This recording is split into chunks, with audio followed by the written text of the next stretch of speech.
안녕하세요. 프랭프시입니다. 여러분의 구독과 좋아요는 큰 힘이 됩니다. 일본은 곧 후쿠시마 원전의 방사능 오염수 해양 방출을 실시할 것으로 알려졌습니다.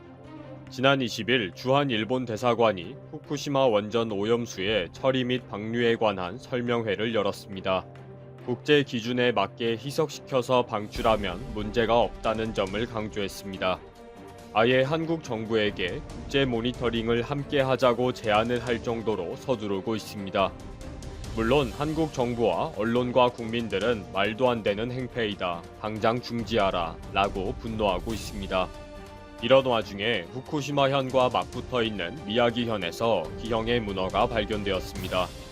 방사능 오염수 해양 방출을 두려워하면서 적극 반대 운동에 나서고 있는 주민들에게 충격적인 소식인 것입니다. 방사능 물질 때문에 갑자기 기형을 일으킨 것은 아닌지 불안해하고 있습니다.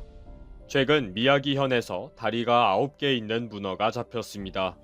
어부들이 잡은 문어를 한 횟집에서 요리해서 먹으려고 하던 중에 당연히 8개밖에 없어야 하는 다리가 9개가 달린 것을 보고 신고를 했습니다. 특이하게도 9번째 다리는 다른 다리의 중간에서 자라나고 있었습니다. 지역의 수산물 전문가들도 여태까지 이런 문어를 본 적이 없다. 특히 다리의 중간에서 자란다는 것은 이해가 되지 않는다. 문어 다리가 종종 잘려있는 상태에서 새로 자라나는 재생 능력은 있다. 그러나 이렇게 중간에서 다시 다리가 자라는 것은 이상한 현상이다. 라고 밝혔습니다. 이 소식을 들은 주민들이 황당하다면서 도대체 어떻게 된 일인지 확인하겠다고 몰려왔습니다. 결국 다리가 9개 달린 문어는 지역 내 수산물 박물관에서 전시하기로 했습니다. 지역 주민들은 갑자기 다리가 중간에서 툭 튀어나온 것은 후쿠시마 원전의 방사능 오염수와 관련이 있는 것은 아닌지 걱정하고 있습니다. 원전 사고가 났을 때에 엄청난 양의 방사능이 일시에 바다로 유출되었기 때문입니다. 그리고 지금도 지하수를 통해 꾸준히 방사능 오염수가 해양 방출되고 있는데 지금까지 몇 년 동안 몰래 방출한 결과가 다리 9개 달린 문어일 것이라는 거죠. 이 논리는 그동안 후쿠시마현과 미야기현의 주민들이 줄기차게 해온 것입니다. 한 번의 오염수 방출도 문제이지만 30년 이상 매일 꾸준히 방사성 오염수를 방출했을 때에 생기는 생태계의 혼란이 가장 큰 문제라는 것입니다. 이 예상 결과는 일본 정부도 장담하지 못하는 미래의 일인데 어떻게 123만 톤의 오염수를 후쿠시마 바다에 방출할 수가 있겠느냐는 것입니다. 특히 이번에 잡힌 문어는 미야기현 시즈가와만 인근 수심 20m의 해저에서 서식하고 있었습니다. 수심 깊은 곳에서 발견된 것이기 때문에 바다의 퇴적층이 심각하게 오염되어 있는 것은 아닌지 의심하고 있습니다. 토양이 오염되어 있다면 더 큰 문제라는 거죠. 특히 미야기현은 후쿠시마현과 인접해 있기 때문에 방사능 오염수의 방출 계획에 대해 강력하게 반발하고 있는 지역입니다. 무라에 요시히로 미야기현 지사는 오염수의 해양 방류는 후쿠시마와 인근 지역뿐 아니라 일본 전체에 악영향을 끼칠 것이다 라고 기자회견을 수차했습니다. 지난 2016년 11월 22일 후쿠시마에 지진이 일어나고 최대 3m의 쓰나미가 몰려왔을 때 미야기현도 큰 피해를 입었습니다. 도리어 후쿠시마 원전 피해 지역에 가려져서 제대로 피해 보상을 받지도 못할 정도로 억울한 지역입니다. 그리고 최근 후쿠시마 원전 오염수 방출이 확정되어서 곧 바다로 쏟아부을 것이다 라는 소식이 들려오면서 엄청난 공포를 느끼고 있기도 하고요. 이 와중에 다리가 9개 달린 문어가 잡혔다는 소식은 지역 주민들을 더욱 불안하게 만들고 있는 것입니다. 미야기현은 후쿠시마 원전 사고 때 쏟아져 나온 고농도의 방사능 물질이 바닷속 토양에 쌓여 있던 것으로 예상하고 일본 정부는 바닷속 토양에 대한 조사를 실시하라 라고 요구하고 있습니다. 물론 일본 정부는 그럴 마음이 전혀 없고요. 괜히 벌집 쑤셔서 좋은 것은 하나도 없다고 판단하고 있습니다. 후쿠시마와 미야기현의 주민들은 일본 정부에서 방사능 오염수를 해양 방출하려고 하는 문제에 대해 강력하게 반대하고 있습니다. 누계 100만 톤을 지역 인근에 몇 년 동안 꾸준히 방출해버리면 어업 활동은 전면 중지해야 하고 회복 불가능한 상황이 되어버릴 것이라고 보기 때문입니다. 일본 정부는 지하수를 최대한 끌어올려서 현재보다 100만 분의 1로 희석한 후에 방출할 것이기 때문에 문제가 없을 것이며 어업 활동이나 풍문 피해에 전혀 영향을 끼치지 않을 것이라고 장담하고 있습니다.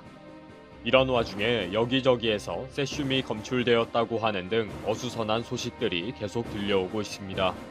25일 도쿄신문은 수도권 도쿄만으로 유입되는 일부 하천에서 방사성 물질의 검출량이 다시 증가되고 있다고 보도했습니다.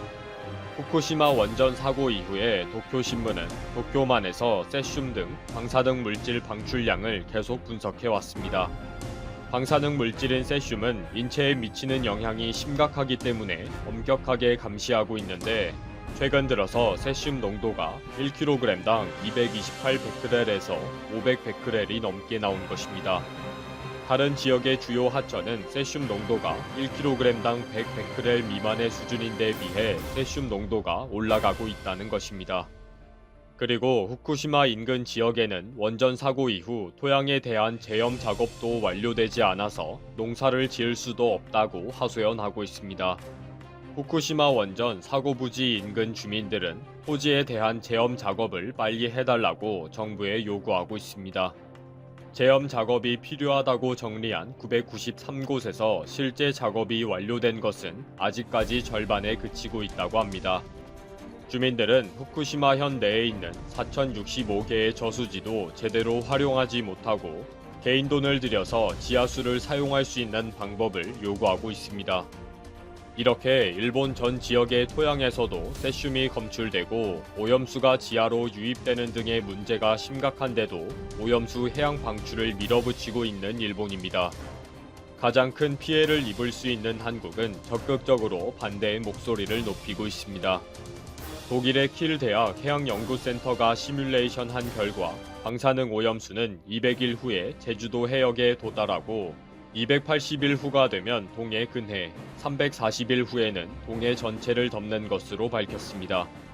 해양 방출을 했을 때 예상하지 못한 악재가 계속 발생한다면 일본도 수습 불가능의 결과가 될 것인데도 왜 큰 소리를 치는지 이해가 안 되네요.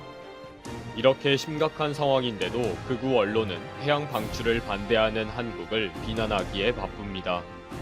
오염수 방출이 되면 가장 먼저 후쿠시마산 수산물을 먹지도 않을 일본인들이 정신도 못 차리고 있네요.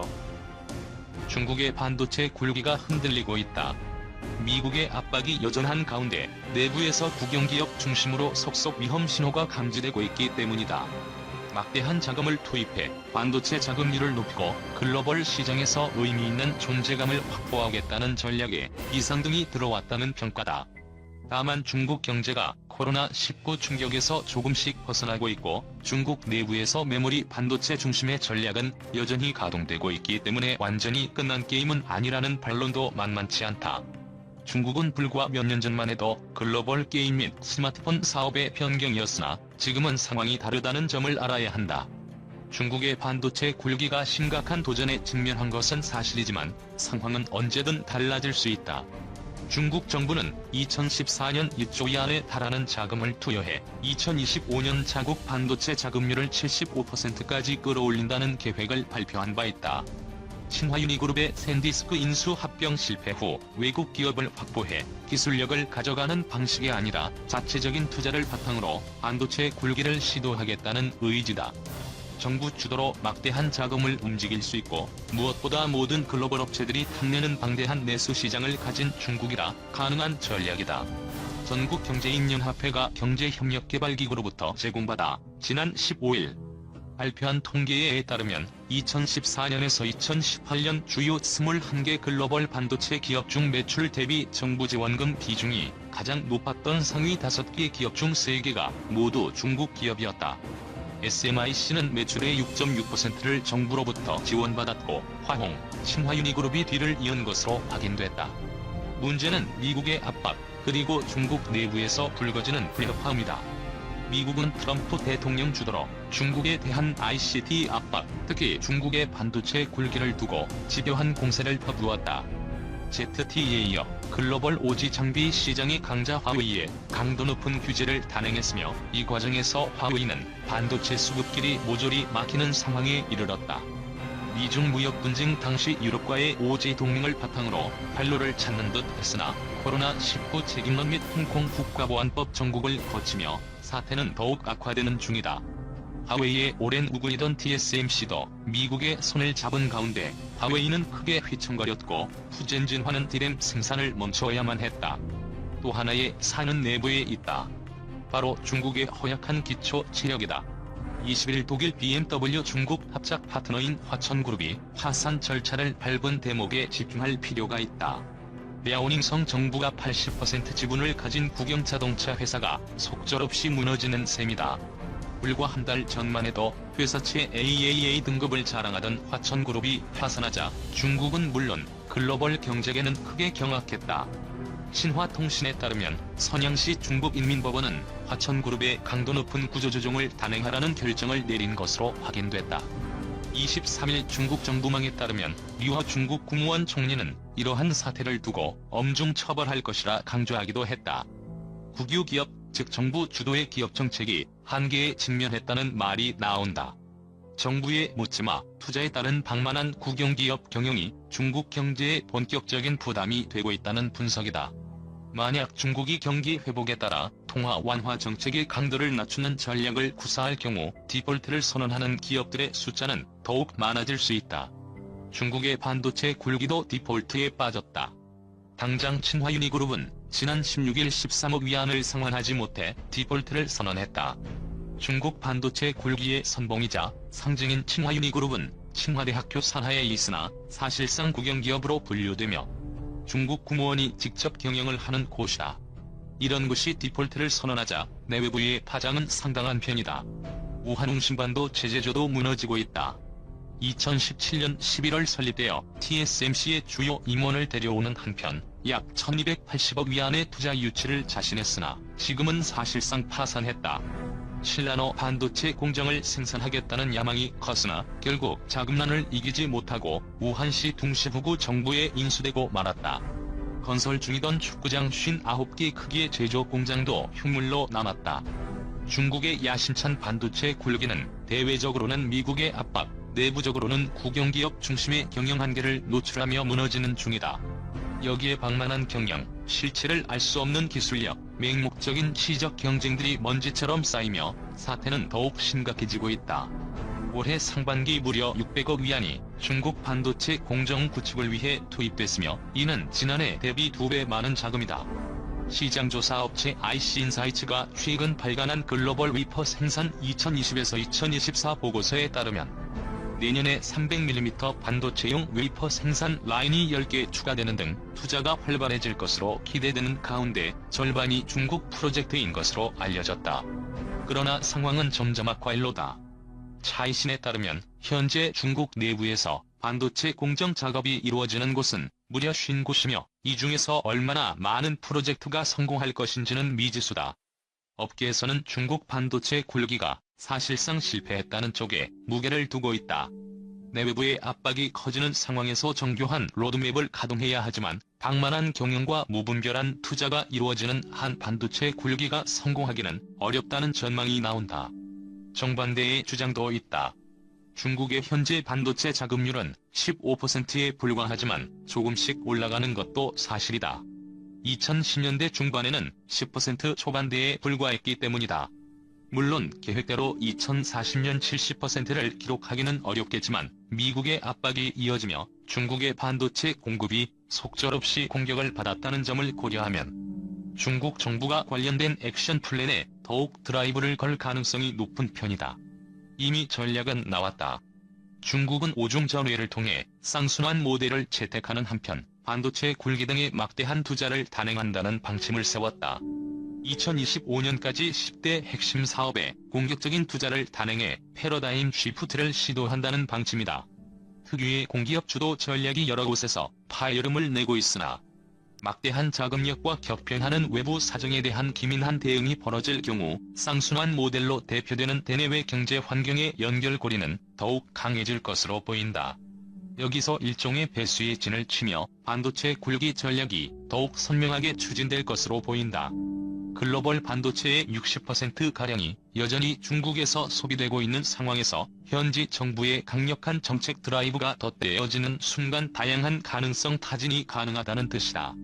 나아가 강도 높은 인력 진탈전에 나서는 한편 중국 경제 모델의 체질 개선까지 성공적으로 이끌 경우 단기간에 스마트폰과 게임 분야에서 판을 뒤집었던 중국의 반전 드라마가 가능할 수 있다는 전망도 지배적이다.